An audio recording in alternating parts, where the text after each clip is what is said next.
When I first picked up the Glock 17 Gen 6, I immediately didn't like it. It felt cheaper than the older ones, but the grip was a big step in the right direction. Looking at the features, I couldn't understand why Glock was patting themselves on the back for making a Springfield Armory echelon like 3 years later. Then I started messing with it, and the smaller details started to stand out more and more, and then I shot it.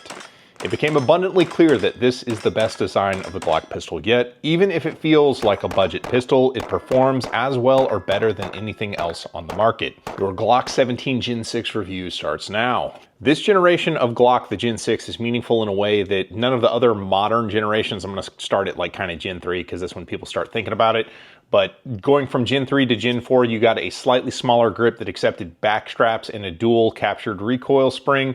Going from Gen 4 to Gen 5, you gave up the finger grooves, you got an improved barrel and front cocking serrations eventually. They weren't there in the first early models. But then going from 5 to 6, you're gaining a completely new grip module. You've got thumb ledges at the front and a properly good grip module. It's the best grip module on a Glock, or Glock clone even, that I've encountered. You marry that with the new trigger shoe shape that they've given to these guns, and you've got one of the best, if not the best, service 9s going now. Why do I say that? Well, let's look at my Glock 17 Gen 4 MOS. This is what I started competing with in carry optics back in 2017. Not exactly as you see it now, but something kind of similar. I kept it as a stock Glock for over a year before I started messing with all the nonsense, but you know, it's basically more or less back to kind of where it started with different optics and stuff like that. But if you look at it, I improved the traction on the grip, flat shoe, and that's basically it. That's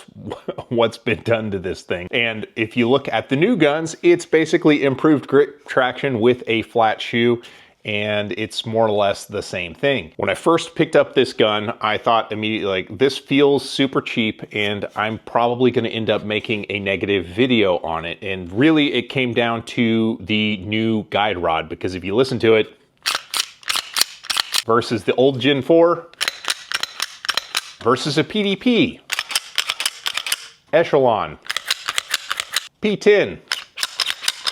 The new design of guide rod, just when you manipulate the pistol, makes it sound really cheap, and it feels really good in the hand, and I didn't think that it was going to be a notable step forward. And then you look at the new optic system, and there's plastic spacer plates, similar to what Smith & Wesson is doing.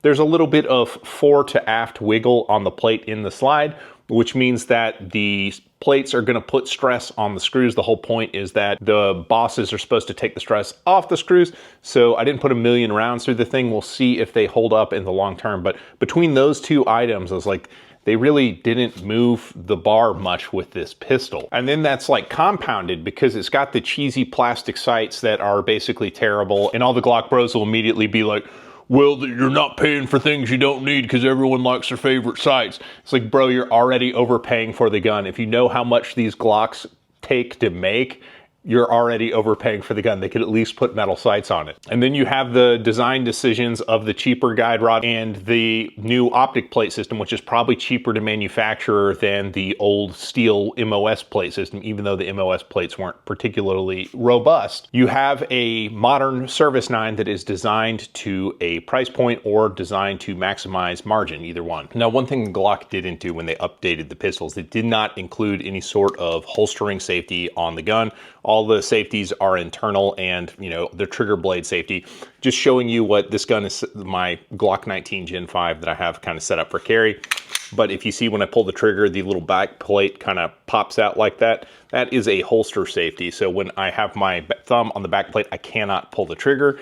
This is really nice because it doesn't affect the gun in any way. So when you're actually putting the gun in the holster, you put your thumb on the back plate and you've blocked the trigger from being able to go off. It's just a really nice kind of second layer of security when you're holstering the gun. Now, I know a bunch of dudes are gonna be like, well, I just don't put my finger in holster slow, and I get that as well. But especially in the appendix carry age, something like a holstering safety is just a generally good idea. These used to be made by like Tau Designs or something like that, but recently Danforth Designs is a company that is making these things for the Glock pistols, and you can check those out there. Danforth is sponsoring this video, but this is my old Tau Design striker control device. I've got one of the Danforth ones on the P10C compact. Great stuff. So if that's something for you, something you should think about. But it's the strength of that design that allows them to command that price, because this new gun is absolutely brilliant and easily worth the money you're paying for it. So why do I say that? Well, I am a native 2011 shooter. I've been competing with them for the past, I don't know how many years.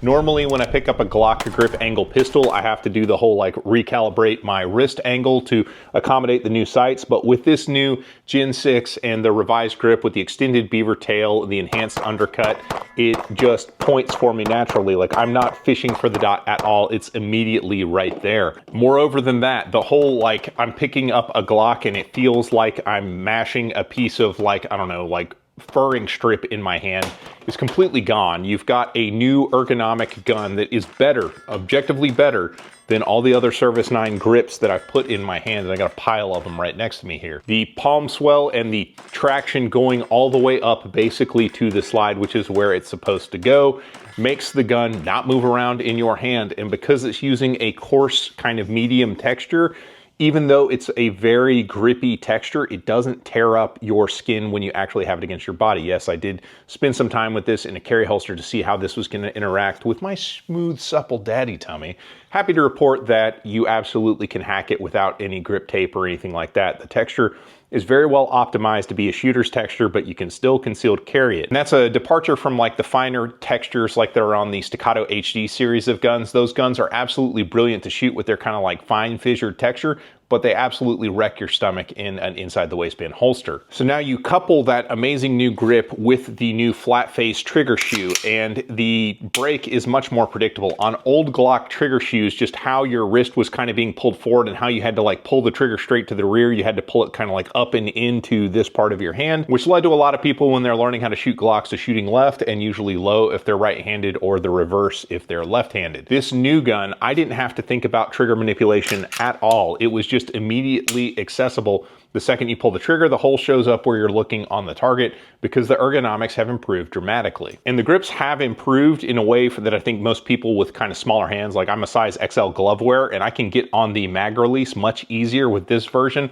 than I can on my legacy Glock version. Like I almost have to kind of manipulate the gun in my hand to get onto the mag release to get mags to drop free at speed. That was always a problem when I was competing with the Glocks because it's hard to get on the mag release, and then because the mag tubes are plastic, the mags didn't want to fall free all the time. This new mag release is not a problem at all. It's just immediately accessible. It's very easy to get on very quickly.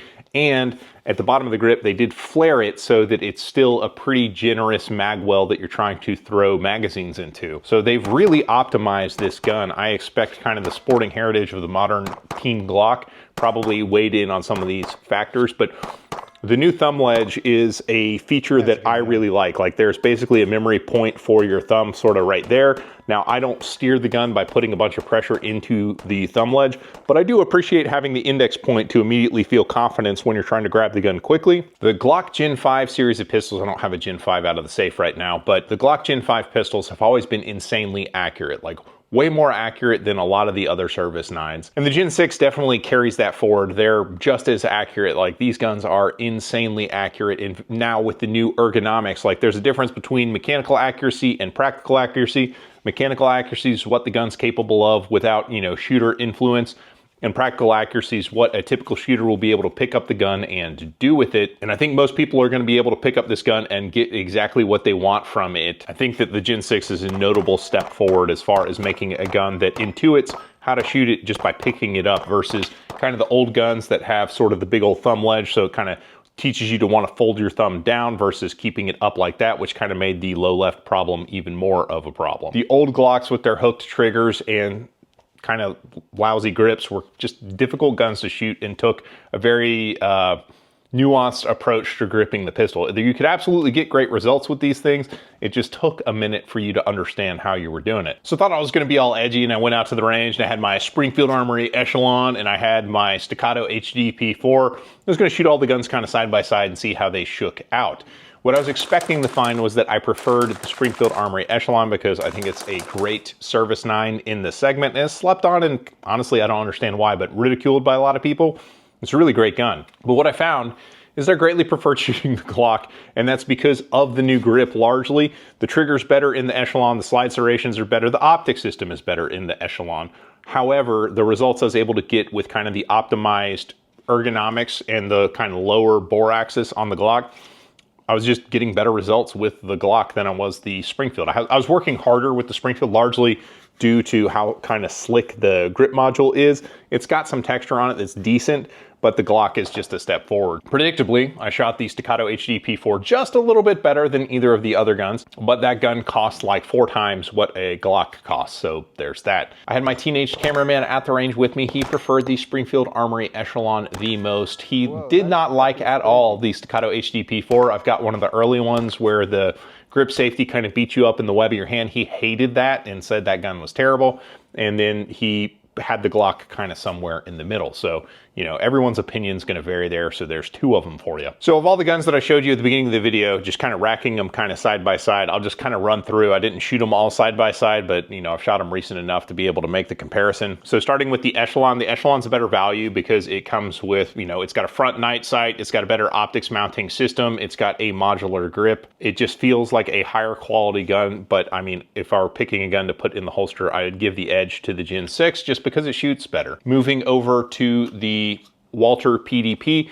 The Walter PDP, I think, is still one of the best service pistols in the game. However, the shape of the new Glock grip allows my support hand to make contact with the grip in a way that makes it imminently more shootable. The bore axis is lower on the Glock, and the Walter has kind of a very immediate recoil impulse, is very sharp and sudden. So the Glock is actually gentler shooting. Despite the trigger being loads better, I would give a slight edge to the Glock Gen 6 at this point. Picking up the P10, which is kind of long in the tooth at this point.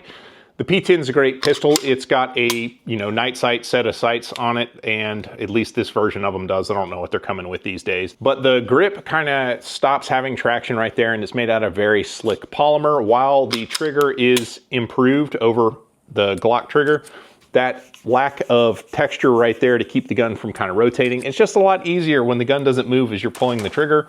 So I'm definitely giving the edge to the Glock in that regard as well. I don't have a full-size M&P to compare it to, so that's why I'm not going to compare it to it. So this whole video basically comes across as this backhanded compliment to the Glock 17 Gen 6, and I guess it kind of is. Like it doesn't feel like you're getting a lot for your money, but it's not really designed for civilians. Like, it's designed to sell to law enforcement agencies and militaries, and then, you know, civilians can buy them too if they want to. Glock has always been the king of maintaining a large fleet of guns with the least amount of effort possible, and there's not a lot of maintenance you have to do on them because they're basically maintenance free. You do have to stay on top of recoil spring changes and eventually striker spring changes, but for the most part, they run dry, they run dirty. They're just great shooting guns for what you have to put into them. Now, I'm not gonna sit here and say like, this is the best one ever. I think the design is the best one ever. Whether it actually executes with like million round reviews and stuff like that, there probably is some quirk, because most new guns end up with some weird like, oh, this one part manufacturer didn't, you know, do whatever to their part, and now the gun has this small part that needs to change, but all the new ones are fine. They'll send you the new one and it's fine. Pretty much all new guns seem to have that issue these days. Short of discovering whatever that thing is, I think the gun's brilliant. And the difference between kind of the Glock, which is kind of aimed at the agencies and militaries, and most of the other guns that are kind of aimed at the civilians, like, guns are supposed to make you feel a certain way when you kind of pick them up. And, you know, the Glock has always been kind of low frills, very minimal, actually no aesthetics. Like, if you look at a Glock slide, it's basically what's the least amount of machining we can put onto this piece of bar stock to make a barrel fit and give it some serrations. And that's what Glock kind of does. That's their design philosophy versus like the Echelon, which has all this like crazy stepped stuff. It's got like the best, most traction. It's got dog ears at the back. You know, the effort put into making one of these versus one of these is much higher. So when you pick it up, it just feels like a better gun. But the design is inarguable. Like, this gun shoots insanely well. So hats off to Glock. They really nailed it on the redesign. I think it's an absolutely fantastic gun. Even though it's not kind of aimed at us filthy casuals, I think all of us filthy casuals will enjoy shooting the Glock more than the legacy versions of the Glock. If you're a Glock shooter and have an issue with low left, why don't you check out this video on how to fix that. It's short and you can fix it today.